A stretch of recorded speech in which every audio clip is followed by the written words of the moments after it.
Parte 2, cuarta parte. Esciencia nova. Así es que venimos de esbozar, atravesando la cibernética, el sistemismo, la teoría de la información, el discurso que nos proponemos desarrollar. Estos esbozos preliminares esquematizan de manera, por cierto, nada cronológica, sino de manera más bien lógica, mi propio itinerario.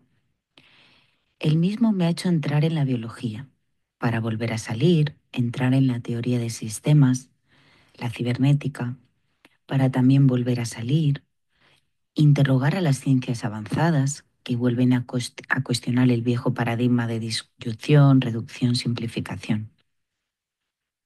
Esto nos ha servido para limpiar el terreno y reconsiderar teorías ricas en tesoros ignorados, pero cuya superficie iluminada refleja la chatura tecnocrática.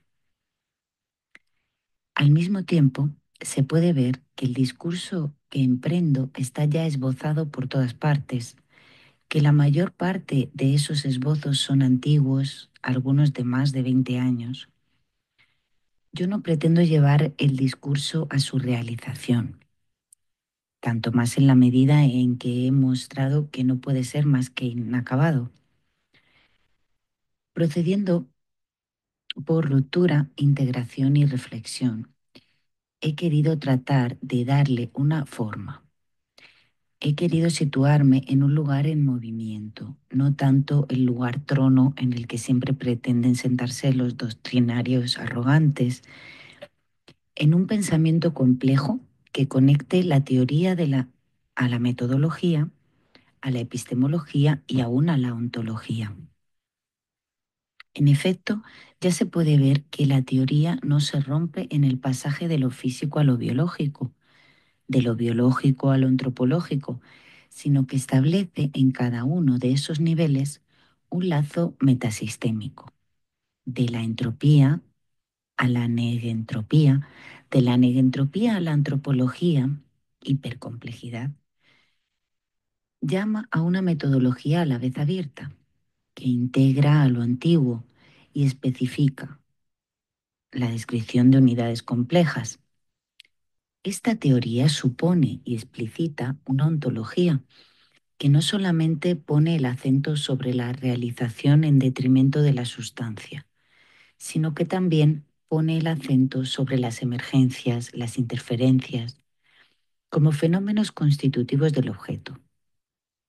No hay más que una red formal de relaciones, hay realidades, pero que no son esencias, que no son de una sola sustancia, que son compuestas, producidas por los juegos sistémicos, pero dotadas de todos modos de una cierta autonomía. Finalmente, y sobre todo, lo que hemos querido y creímos encontrar en el punto articular para las investigaciones fundamentales, un conjunto teórico-metodológico epistemológico, a la vez coherente y abierto. Lo creemos mucho más coherente que todas las otras teorías que se extienden sobre un dominio igualmente vasto, pero se reducen a repetir incansablemente sus generalidades. Lo creemos mucho más vasto y más abierto que todas las otras teorías coherentes. Lo creemos más lógico y más vasto que todas las otras teorías abiertas, que caen en el eclecticismo, faltas de una columna vertebral. Vamos a intentar aquí un discurso multidimensional, no totalitario, teórico, pero no doctrinario. La doctrina es la teoría cerrada, autosuficiente, por lo tanto insuficiente. Abierto a la incertidumbre y a la trascendencia, no ideal, idealista, sabiendo que la cosa no será nunca totalmente encerrada en el concepto, el mundo jamás ha aprisionado en el discurso. Tal es la idea de la scienza nova, este término que hemos tomado de Vico en un contexto y un texto diferentes, quiere indicar que nuestro esfuerzo se sitúa en una modificación una transformación, un enriquecimiento del concepto actual de ciencia, que como lo había dicho Bronowski, no es ni absoluto ni eterno. Se trata de una transformación multidimensional de aquello que entendemos por ciencia, que concierne a aquello que parece constituir a algunos de sus intangibles imperativos, comenzando por la inevitabilidad de la parcelación disciplinaria y el fraccionamiento teórico,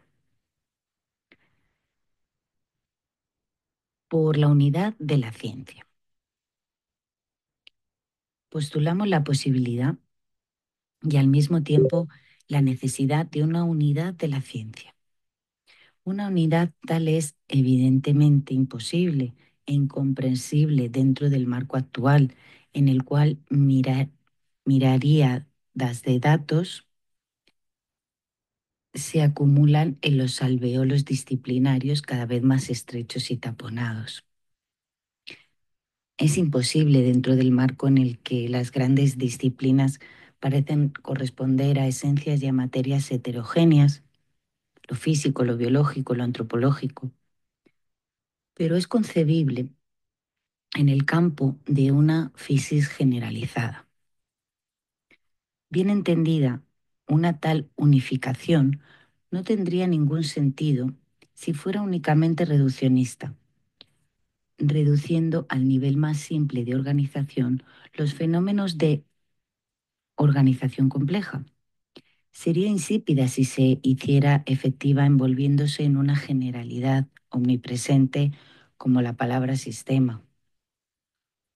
Solo tiene sentido si es capaz de aprender al mismo tiempo unidad y diversidad, continuidad y rupturas, pero nos parece bien que eso sea posible en una teoría de autoecoorganización, abierta a una teoría general de la física, biología, antropología. Dejan de ser entidades cerradas, pero no pierden su identidad. La unidad de la ciencia respeta a la física, a la biología, a la antropología, pero golpea al fisicismo, al biologismo, al antropologismo. Se ve la diferencia con la tentativa de unidad de la ciencia lanzada por el positivismo lógico. Aquel no ha podido más que jugar el rol de una epistemología armada que prohibía llevar la mirada allí donde se debe precisamente mirar hoy en día, hacia lo incierto, lo ambiguo, lo contradictorio. Como siempre, una teoría que se quiere fundamental, escapada al campo de las disciplinas, las atraviesa, como lo han hecho, aunque cada uno con su propia ceguera y su propia arrogancia, el marxismo, el freudismo, el estructuralismo. Es decir, que la perspectiva aquí es transdisciplinaria. Transdisciplinaria significa hoy indisciplinaria. Toda una enorme institución burocratizada, la ciencia, todo un cuerpo de principios, resiste el menor cuestionamiento, rechaza con violencia y desprecio como no científicos todo lo que no corresponde al modelo. Pero hay una incertidumbre en el concepto de ciencia, una brecha, una apertura, y toda pretensión de definir las fronteras de la ciencia de manera segura, toda pretensión al monopolio de la ciencia es, por eso mismo, no científica. Me aplastarán hasta la muerte, mi muerte y su muerte, por las inocentes verdades que digo aquí mismo. Pero hacía falta que las dijera, porque la ciencia se ha vuelto ciega por su incapacidad de controlar, prever e incluso concebir su rol social, por su incapacidad de integrar, articular, reflexionar sus propios conocimientos. Si efectivamente el espíritu humano no puede aprender el enorme conjunto del saber disciplinario, hace falta entonces cambiar, ya sea al espíritu humano, ya sea al saber disciplinario, disciplinarizado. La integración de las realidades expulsadas por la ciencia clásica. La nueva unidad de la ciencia no cobra sentido más que con el retorno de los expulsados durante los siglos XVIII y XIX, que se reintegran lentamente, localmente o ocasionalmente a las ciencias. Esa expulsión correspondió tal vez a una necesaria puesta entre paréntesis que fue, por lo demás, heurística, porque permitió el extraordinario desarrollo de las ciencias, pero fue también quizás una debilidad de mucho peso que ahora asfixia, sofoca a la nueva y necesaria metamorfosis. Así es que se trata no solamente de reconocer la presencia, sino de integrar a lo aleatorio, tanto en su carácter de imprevisibilidad como en su carácter de evento.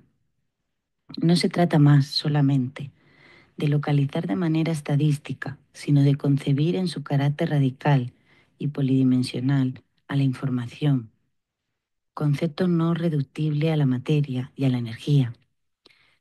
Se trata de integrar siempre al ambiente, incluido hasta en la concepción de mundo. Se trata de integrar al ser autoecoorganizado, hasta en el concepto de sujeto. Se trata al menos de reconocer aquello que ha quedado siempre silenciado en las teorías de la evolución, la inventividad y la creatividad.